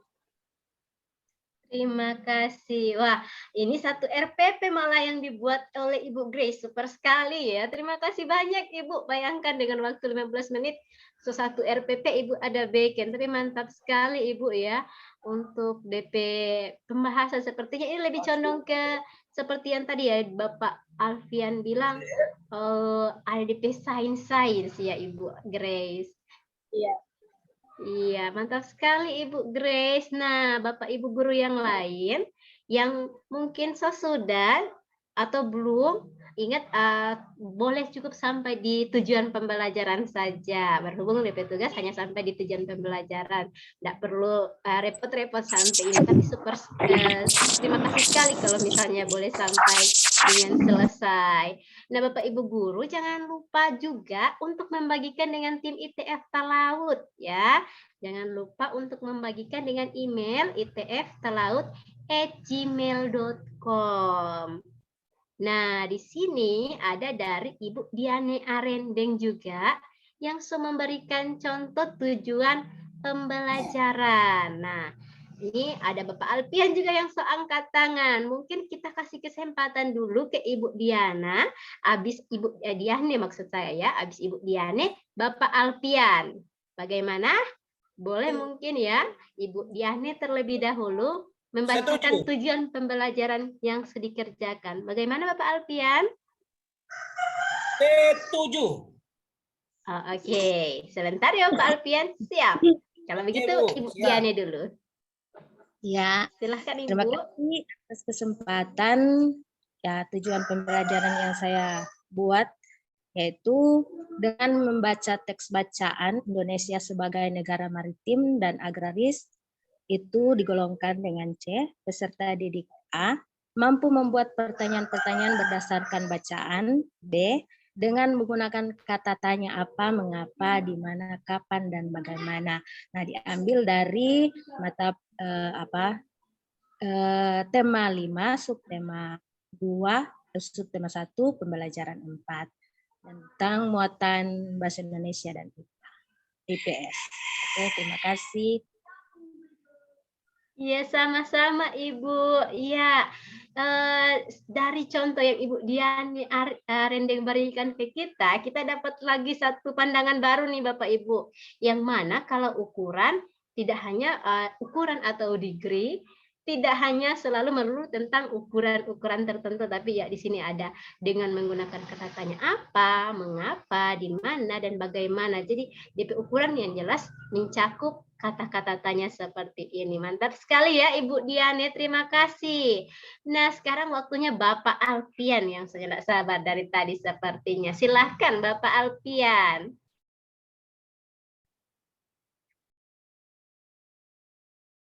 Halo. Halo. Ya. Terima kasih Bu atas kesempatan.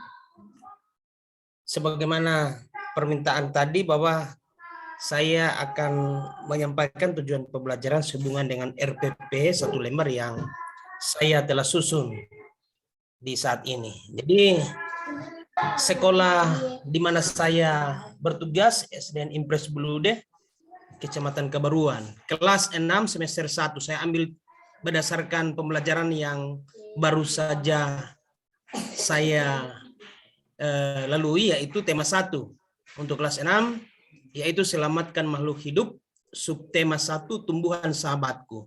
Alokasi waktu 2 kali 35 menit, saya ambil cuma sebagai contoh ya Bu. Tujuan pembelajaran di sini berdasarkan tema dan subtema ada 2. Yang pertama, siswa setelah membaca teks tentang perkembangbiakan jagung, maka siswa dapat menemukan ide pokok pada bacaan tentang perkembangbiakan jagung. Yang kedua, setelah mengamati bunga, siswa dapat mengidentifikasi perkembangbiakan generatif melalui gambar yang dibuatnya dan manfaatnya dengan benar. Demikian Ibu. Terima kasih. Oke, terima kasih Bapak Alfian. Jadi ada 2 contoh tujuan pembelajaran yang diberikan oleh Bapak Alfian. Wah, super sekali ya Bapak Ibu. Rata-rata Bapak Ibu ternyata sudah menguasai bagaimana menyusun tujuan pembelajaran berdasarkan format ABCD tadi, dengan model ABCD tadi. Nah, kalau begitu, tanpa ragu-ragu, karena mengingat Bapak Ibu guru so menguasai bagian ini, nah sekarang kita akan masuk ke sesi diskusi Bapak Ibu sekalian. Oke, nah Bapak Ibu, setelah webinar hari ini ya, setelah sepanjang kita kegiatan pada hari ini, bagaimana perasaan Bapak Ibu guru setelah menyusun tujuan pembelajaran untuk RPP kreatif menggunakan Google Docs? Kemudian, ini khususnya untuk Bapak Ibu guru yang menggunakan Google Docs ya, atau yang kemarin sempat menggunakan Google Docs. Menurut Bapak Ibu, apakah Google Docs dapat mempermudah pembuatan RPP? Nah, mengapa?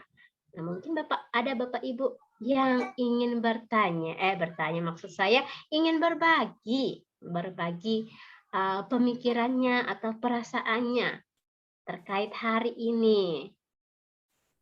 Boleh nih saya persilahkan. Iya, ada Bapak Alfian yang sudah mengangkat tangan lagi. Iya, Bapak Alfian.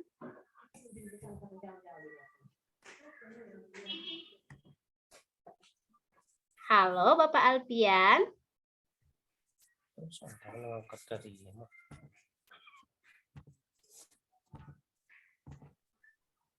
Halo, Bapak Alfian. Bapak Alfian masih mengangkat tangan atau sepertinya ada kesalahan teknis kah di sana? Oke, sepertinya terpencet ya Bapak Ibu guru. Nah, dari Bapak Alfian saya ingin bertanya ke Bapak Ibu guru yang lain nih, yang mungkin diam-diam. Dari tadi sepertinya hanya ada Bapak Alfian, Ibu Diane, Bapak Erit, Ibu Grace. Nah, masih banyak lagi Bapak Ibu guru di sini. Yang mana nih yang mau berbagi? Saya bacakan dulu ya. Di sini ada Ibu Grace yang mengatakan sangat senang karena Google Docs sangat mempermudah saya untuk membuat RPP. Oke, mantap sekali Ibu Grace. Nah, di sini juga ada Ibu Bernadette. Halo Ibu Bernadette. Halo, selamat sore. Sore Ibu. Pada pemaparan materi tadi, ya saya cukup jelas. Namun, kalau boleh di-share juga materi-materi yang ada, karena untuk penguasaan Google Docs ini, kami belum terlalu menguasai. Sehingga satu kendala, apalagi dalam hal ini, dalam di saat mengikuti webinar ini, kami menggunakan HP. Sehingga kalau boleh, untuk materi hari ini itu dapat di-share di WA agar supaya kami juga lebih jelas memahami apa yang sudah disampaikan. Dan saya punya pertanyaan sedikit tentang, walaupun materi ini tadi sudah disampaikan, tentang RPP yang biasa kami gunakan K13 dengan ini RPP yang kreatif yang sudah kami ikuti bersama. Memang perbedaannya juga agak jauh. Jadi hanya pertanyaan kami bahwa di saat kami membuat RPP K13, memang untuk kerangkanya sama dengan RPP kreatif. Hanya di sini penentuan pada tujuan pembelajaran yang menggunakan model ABCD. Jadi di sini kami agak keliru sedikit tentang penentuan model ini pada RPP K13. Karena di sini juga pada kegiatan pembelajaran, kalau pada RPP K13, dia menggunakan misalnya pada pembukaan, orientasi, persepsi, dan motivasi. Apakah pada RPP kreatif ini masih sama penggunaannya atau ada perbedaan? Terima kasih, kami mohon penjelasan. Wah, terima kasih Ibu Bernadette. Iya, ini sempat saya lewatkan sepertinya ya tadi Bapak Ibu Guru, wah super sekali ya. Nah, Bapak Ibu Guru berbicara tentang RPP kreatif. Tentunya RPP kreatif ini sebenarnya berasal dari kurikulum 2013 loh, asal istilahnya. Iya. Nah, yang ditanyakan, jadi memang fokusnya karena di kurikulum 13 kita fokus ke pembelajaran saintifik, dari situlah lahir RPP kreatif. Cuma mungkin agak bedanya karena pada pertemuan kali ini kita lebih fokus ke RPP dengan format 1 lembar, RPP kreatif dengan format 1 lembar maksud saya. Nah, yang menjadi pertanyaan tadi Ibu Bernadette nih, kegiatan apresepsi, motivasi dan lain sebagainya, apakah masuk di RPP kreatif? Nah, tentunya Bapak Ibu, kegiatan ini masuk di kegiatan pembukaan tadi ya. Seperti yang tadi langkah-langkah pembelajaran, ada kegiatan pembuka atau pendahulu, baru kegiatan inti dan kegiatan penutup.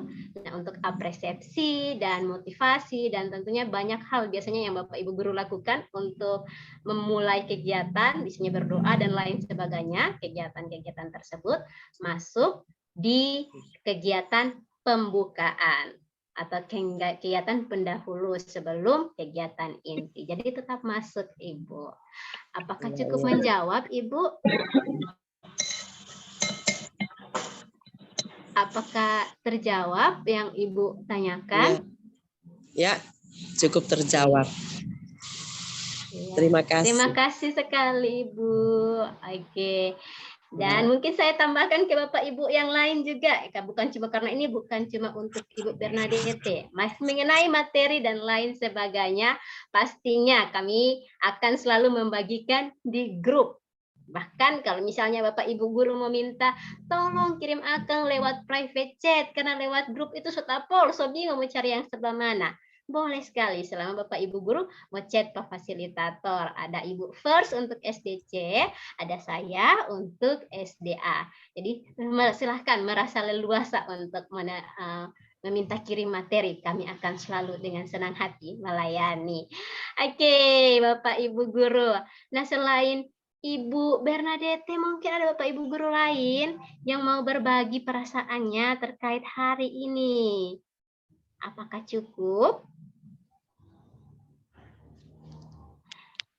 Oke, saya lihat ini ada Ibu Selni Bungangu yang mengaktifkan mikrofon. Halo Ibu Selni.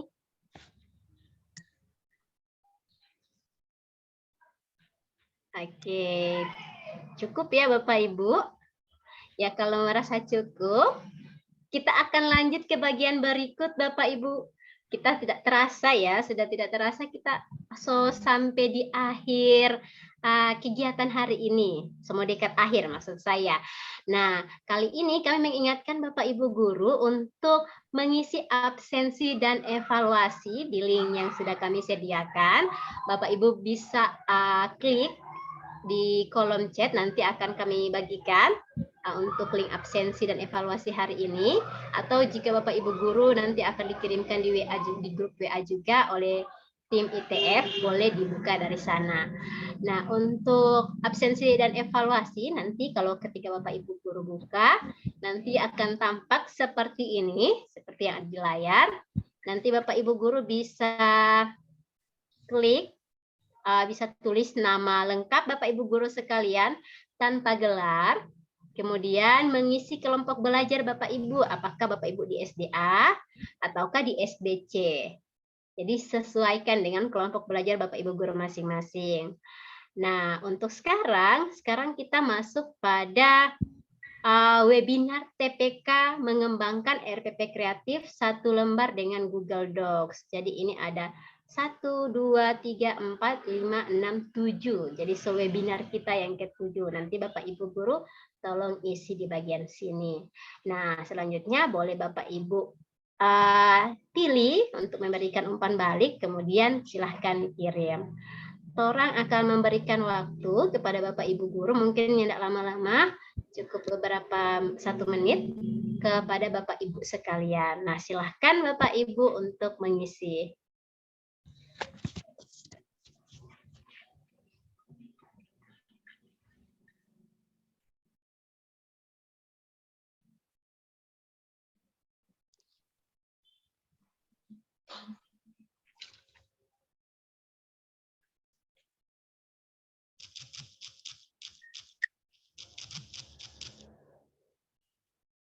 Ada apa ya?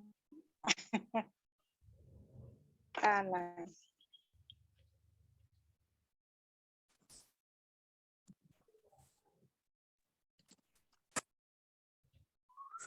Absensi itu.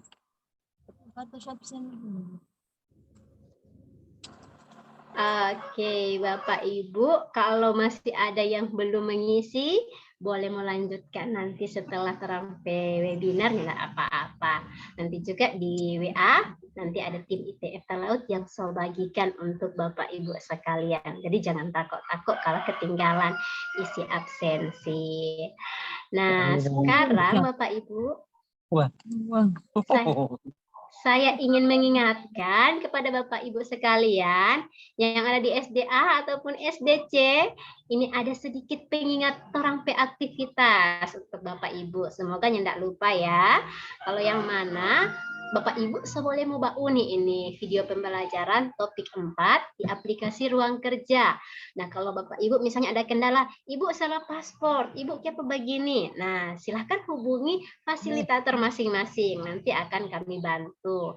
Nah, kemudian kita juga mengingatkan untuk Bapak Ibu guru jangan lupa mengupload jurnal kebiasaan inti khususnya bulan Agustus punya dalam folder ITF Talaut SDA untuk Bapak Ibu guru yang dari SDA, kemudian ada nama Bapak Ibu sekalian, atau juga di ITF Talaut SDC untuk yang dari guru SDC, baru nama Bapak Ibu sekalian. Nah, pastikan Bapak Ibu punya tak upload di dalam folder, karena kalau tak upload di luar folder, orang dari tim ITF Talaut tidak bisa lihat.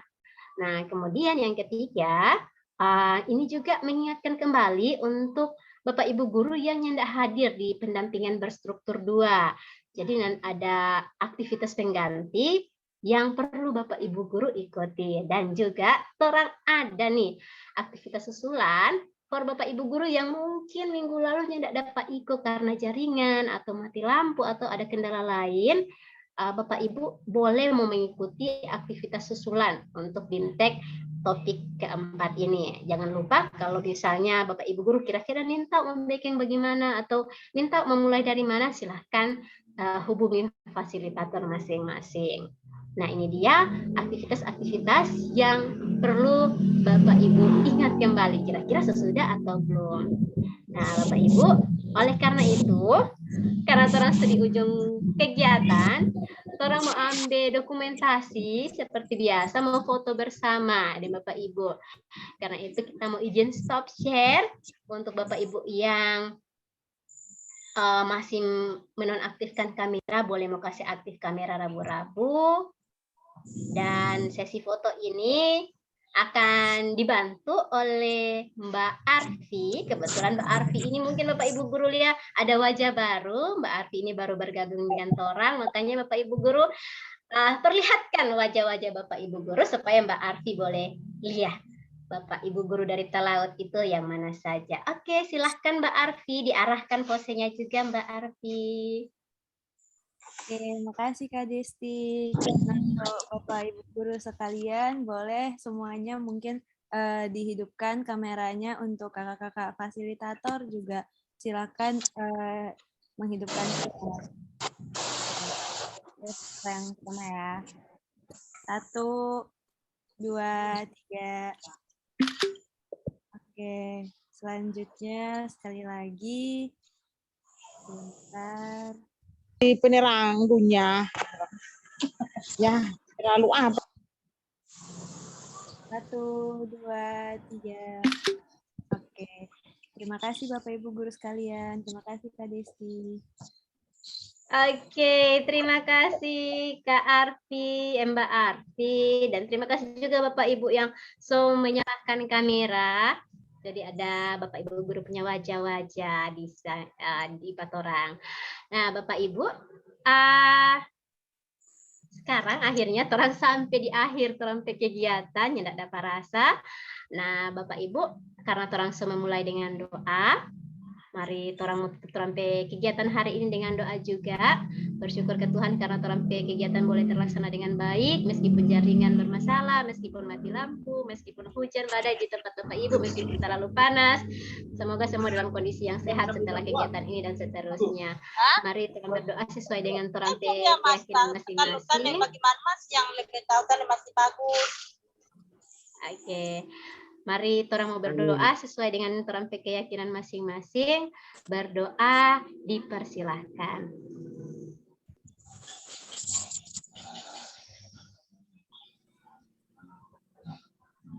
Berdoa dicukupkan. Oke, sekali lagi saya ucapkan terima kasih banyak untuk Bapak Ibu guru yang bergabung dengan torang. Terima kasih banyak sudah menyempatkan waktu di tengah kesibukan Bapak Ibu guru sekalian. Sampai jumpa di kegiatan selanjutnya. Tuhan memberkati kita semua. Sansiote sampate pate. Sampai pate-pate. Jangan ambil begini, Terima kasih Pak Desti. Sama-sama Ibu, terima kasih kembali. Terima kasih. Selamat sore. Terima kasih lah Ibu, selamat sore. Mau mengarahkan.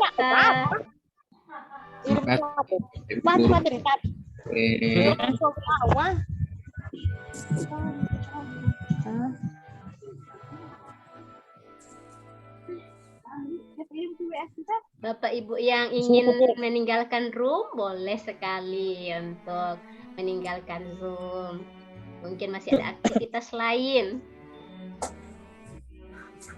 Halo, Bapak Jun, Ibu Greti, Bapak Bobby, Ibu Erlina, Halo juga. Ibu Trisna. Oke. So, di mana Bapak? So di kampung, soalnya tadi so bilang Pak Ibu Memuan, dia bilang meminta izin kita lagi sudah kampung teh kadang. Oh, kampung teh, kira kampung Belutan. Tadi jo di kantin. Pura-pura ini. Sampai jumpa Bu. Sampai jumpa Ibu. Dia ada. Sampai jumpa Ibu Trisna. Sampai jumpa Ibu Trisna. Sampai jumpa Bapak Adi. Selamat sore. Selamat sore Bapak Bobby. Bagaimana Bapak Bowie persiapan 40 malam, Pak? Sudah selesai ya Bapak. Semoga lancar sampai pelaksanaannya ya Bapak. Yang enggak mau undang 4 orang? Terlalu banyak orang.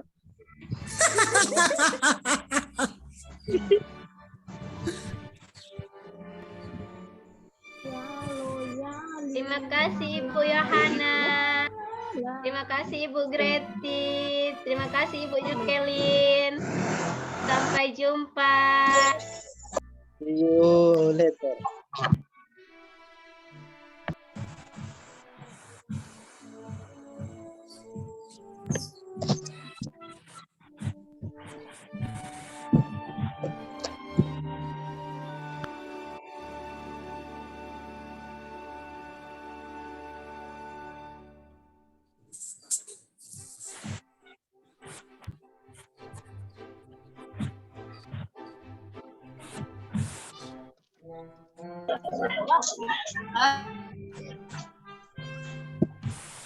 Coba kamu tanya apa, Wan?